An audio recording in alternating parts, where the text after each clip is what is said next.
Yes, guys. Topic number 2 is our review of the best film of the year. Sorry. Well, yeah, definitely so far. Spider-Man Across the Spider-Verse.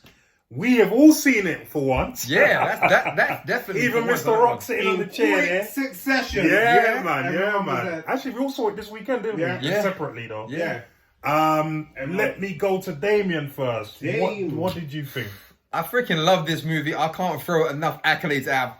Fucking Dynamite, pardon the French. Dynamite, this movie is. I tip my hat to everyone that got involved in this film, from the artistic creators right through to the director and the voice actors. This is a work of art in the best sense of the word. Mm-hmm. If you have seen it and you know what we're talking about, this is by far the best Spider-Man film. Yeah. I say No Way Home is still the best one, but I can understand. Yeah, you agree with that as well. Yeah, I agree with that, but it's preferences.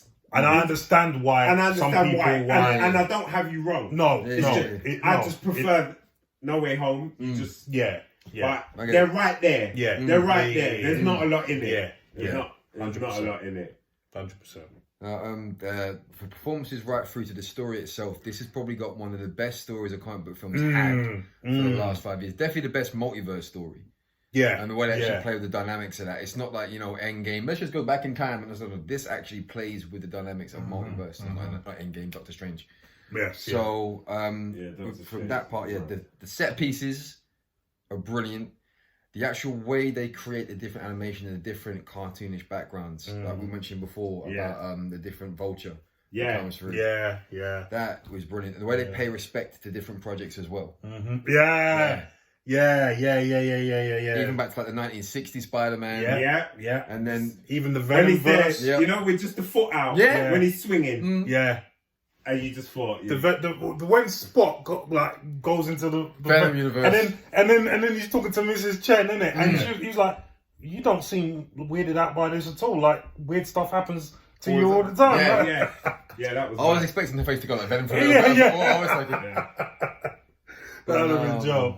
Spot was killing it. Spot was the villain. Is brilliant. That was great. They made him such a pum. But then like after bad boy. Just turn bad boy. It's like, I'm not having it. I've been bullied in school. I'm effing up everyone. He's almost like that guy that gets a shotgun afterwards and goes around blazing scores. Oh, this guy. Yeah. Well, do you know what? That's an appropriate analogy, because when he finally got into that form and he said, "All right, now I'm going back to take everything that you love." Yeah. That, remember when he's that kid with the shotgun. That's the scary thing. That's exactly. That's what makes him frightening. Yeah. But did you spot? You seen The Wire, right? Yeah. Do you remember the scene where they're walking around the crime scene investigation and just keep using the F word? Yeah. Fuck. The scene where they go shoot. That was definitely a homage to The Wire for me. I think so. Yeah. Because I've never seen someone do that, and the way they were doing it, different intonations, and they both say it at the same time at the end. It's like that's definitely to The Wire. But man, I'll pitch in when you guys pitch in. What do you think? Film's fantastic.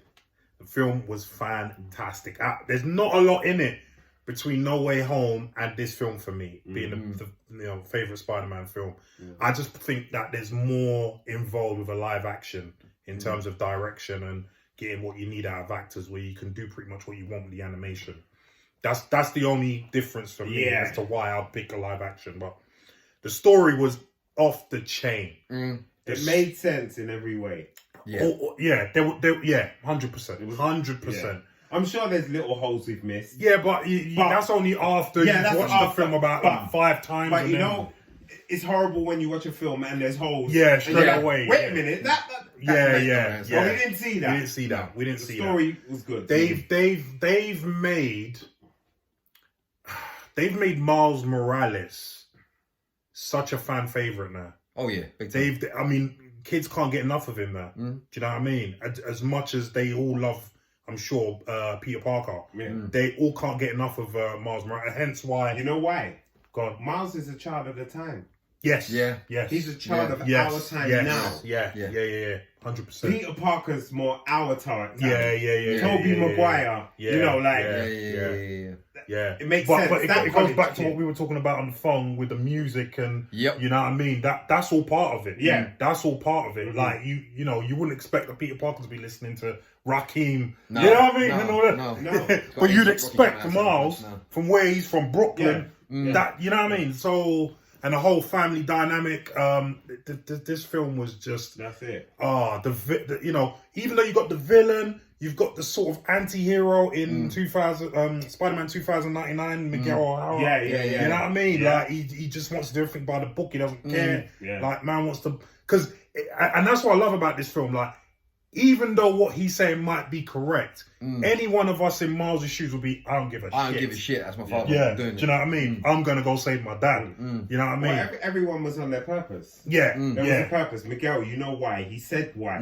He said, I did this and I effed it up and I'm not going to let anyone else do it. That's probably one of the scenes is what really got to me when you see him walking through the street and I'm assuming it's his daughter disappears. I was like, that got me. So you understood the drive. You understood it.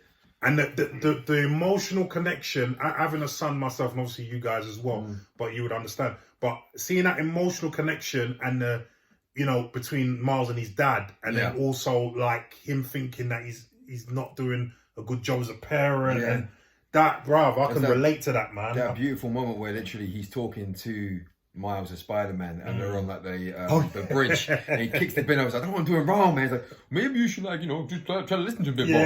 That whole bit, I was like, because you know you've been there. And that's the brilliant thing about this film. It really, I think to me, even better than live action, it captures those real moments you have in life of like, whether it's a family member or a friend. Like, it's even the opening scene where you get Gwen. The backstory didn't need to do that, but some people went, "Oh, it's a bit drawn up." I was like, "Yo, for me, I needed." No, I like that. I think that added. 100%. I think that was so needed. 100%. Because people say that. Some want not criticisms, but some people said like the only thing they can say is the beginning's a bit drawn out. Nitpicking. Yeah, that is nitpicking. 100%. And that's why it was relevant. But this is why I said in the beginning it was slow. I didn't say it was slow for me, but I can understand people who don't have an attention span. Would think, this is, you know, but that was necessary. But remember what our criticism is. Like, establishing the characters of what is your motivation. Yeah. So why did you join them? Thank you. Because of that situation. Why did you not come to Miles because of that? Yeah. Why does Miles want to be in there because of that? You know, and Miguel? Now why doesn't he not want to be there? Right. Yep. And then what I'm saying? What is his drive? You know everybody's drive. Exactly. And it makes sense. No, I'm a bad guy. I just want to take over the world. Why? Because I just do. Exactly. That's not good enough. It's not good enough. enough. That's not good enough. Because you can still feel for Spot. There's something in that that you can relate to. I was nothing. I've got no face. I'm effed up now. Got blah, no job. Blah, blah. I've got no job. Got no family. I can't do anything. Even Daniel Kaluuya's character, like with the moments when he decides that I'm not going to go with you guys, and takes the that's a brilliant moment because it's so reflective. You see him for like what? Cumulatively 10 minutes in the film, and he is one of my favorite characters in the whole film. Like there was just something about it. And they had the Indian Spider-Man. Oh yeah, Dupinder from Deadpool, by the way. Was that him? Dupinder from Deadpool. But Dupinder from Deadpool. They made it right. Yeah. They didn't like stereotype caricature of it. They made it proper. I've got friends that you like that, and you can see him like an Indian Spider-Man that you're happy to be. I want to be him. I don't mind being him. But if they do, if this was like 20 years ago, it'd be it'd be so stereotypical and silly. Do you know what I mean? Listen, the way they've built up Miles now, because that scene when he was on the train and then they were all going after him, and they all thought he didn't have a plan. That's Ash's favourite scene. Ash went to me, Daddy, I love the chase sequence. It's the best scene. It's fantastic. It was amazing. This film is just it's wow. It's wow. Like I can't say enough good stuff about this film, honestly. Like do you know what? I just realised we've been quite spoilt for a little while the last few months with good films. We had John Wick. John Wick. We've had Guardians of the Galaxy 3, and now we've had this. You know what I mean? Super Mario. I haven't seen that yet, but I've heard it's really good. It is good. So this is what I'm saying. Lately, we've been spoilt with good films. And we hear that The Flash is going to be good. Yes, that's true. But I tell you what makes this film so good in that sense. Talking about Super Mario, like Super Mario is my son's favourite film because he loves the games and he plays Super Mario. But Super Mario is a great film because it's nostalgic and it throws all the the little trinkets at the screen and it keeps you up for that reason. the script isn't nothing brilliant. Yeah. Like, it's funny. You don't expect it to be. You don't expect it to be, and it doesn't really take you anywhere new. In fact, it's like one of the games. With this, it didn't need to play, and it didn't need to placate to its audience. It didn't need to throw in the cheap gag. It didn't need to throw in the cheap bit of storyline. Every single thing was intricate. Every single moment of it was well thought out. Bro. And not put in there for the sake of it. It wasn't a tick box exercise in that sense. Something that we spoke about yesterday. Even the intricacy of the story, how they showed that Miles wasn't even supposed to be Spider-Man. Yeah, that was. Do you know what I mean? And then showing at the end of the spoiler. At the end that Miles in that universe where there's no Spider-Man now because that spider went to his universe to fight him. So he's not a problem. It's crazy. Yeah, and that's the thing. You feel like the moment he walks up to him with a Prada mask on, he goes like, "Dad's still alive," and you're like, "Oh shit." Yeah, you realize like, oh no, yeah, because like you notice him when he's up at the top, but it adds so much more emphasis when he just tilts it a little bit. It's like, "Dad's still alive," because you know what's gonna say next is my name. And it's like, the motivation at that point. I was like, oh no. No, there you go. There you go. This film is just crazy good. And I like the first one, but this one, oh my god. Yeah, next level. It needs to be. Oh my god. Like, I know I can't piss into this, but I agree with him. It needs to be in the conversation for an Oscar for best film. 100%. 100%. I don't care if it's animated. 100%. 100. The story is just too good. Yeah. It's just too. The writers earned their money and then some for so this one. So good that they couldn't finish it in one film. And the thing is, I forgot going in that it was split in two parts, and I never knew. Okay, so it slipped my mind. Though. It slipped my mind. The whole cinema was like, oh yeah, yeah. My daughter was honestly. She was pissed. And it's a 2.5 hour film. You don't feel it. No. You do not feel it. No. That's bruv. And talk about your daughter being pissed as well. That's one of the best things a cinema experience for me. One, see it with my son and my two godsons, but then there was a random kid next to us with his dad. And the moment where Miles is invisible, upside down, and she's about to walk into the portal, this kid sat next to me, shouted out, "Go in the portal! Follow her!" He got so wrapped in it. He started screaming in it. And everyone started laughing because like, oh, bless him.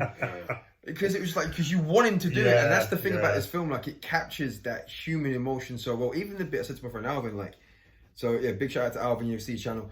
But the moment where he turns up at his dad's party, and you feel like you're with him, because you know that moment when you get to a party and like you're trying to go and see someone at the back of it, you're trying to get through everyone real quick. And everyone's grabbing you and saying hello. And it's the motion of it and the energy. Yeah. And then the cake. Yeah, and the cake. But it felt like that. Like you felt when you're cake. Yeah, was it I'm not what did it change into? I can't remember now. I'm not happy. Something like that. It was something I'm not. I'm not. But like just the movement of him going through all the people, like you could picture yourself at a party doing that, and you could feel the energy. It's like that's why the animation's so good, because even those little intimate moments, it captures the authenticity of that. And that's what I think speaks volumes. The last film that came on and said to be continued that I really wanted to see was Back to the Future 1. Right. Okay. That was the last time it said to be continued, and I couldn't wait. What, Infinity War? Not even. Really? I'm just I get it. I get it. I got my fill of Infinity War. Yeah, I get it. Okay. Do you know what I mean? Like even though it was part part 2. But yeah, this I really want to see what happened next. But you could have watched part 2 straight after. Straight after. For another 2.5 hours. For Infinity War, I probably could have had a break from it. No, like, not me. I know you can't. I know. I could have had a break. Yeah. So that's what I'm saying. The last thing that ever excited me, and I can't wait to see the next one, was Back to the Future. Well, we're gonna be catting till next year because it's gonna be a while. You know, take your time, make it better. Take your time. Take your time. Listen, I as anyone else, got the knife. Has anyone else got anything else to say? Listen, just rave reviews. Yeah. So I'm giving us a 9.5 out of 10. Yeah. That's big praise coming from me. What are you giving it? I'm giving it a 10. I'm giving it a 10. I don't care. That's the first time I actually say fair enough because this film was that good. What are you giving it, Leon? I feel like I could give it a 10, but then I prefer Spider-Man No Way Home. Okay. I get that. But, I get that. Yeah, so 9.9. People, that's the highest rating any of us are giving the film. Never give it. I rarely give 9.5. What? I rarely give 8. You know what I mean? Black Panther. What did I give it? 4. Number two, not the first one. Not the first second one. Second one. Yeah. Black Panther 1. But this film is. I would not be surprised if it makes $1 billion. I won't be surprised. I won't be surprised because the cinema that I went to, like I told Leon, the only other time I've gone to the cinema on the day to get tickets and almost not got a seat was when we went to see No Way Home. No Way Home, yeah. It was like that here. Only the first 3 rows were left. And by the time I got there, those rows were filled up. Like it was not. I had an Asian family. Like there was about 6 of them. They were all adults, apart from the one kid who was months old who kept crying. That's how bad they wanted to see the film. No one wanted to stay home and watch the baby. We're all going. We had the same thing with No Way Home. Do you remember? Like the people behind us, like old people behind us. Yeah. Spider-Man seems to bring everyone out, man. It does. It's Spider-Man and Batman because they're not the same for me. That's true. That's true. So listen, I urge you to go and watch this film. Seriously, if you haven't seen it, go and watch. Even if you've seen it, go watch because I'm gonna watch it again. Trust me. I'm gonna watch it a good few times. I think this is one film worth watching again. Yeah, 100%, 100%. So, guys, what do you think? If you've watched it about Spider-Man Across the Spider-Verse, you're liking it, and if you're not, tell us why. Leave some comments down below. If you're not, I don't want to hear it. Go Because you're just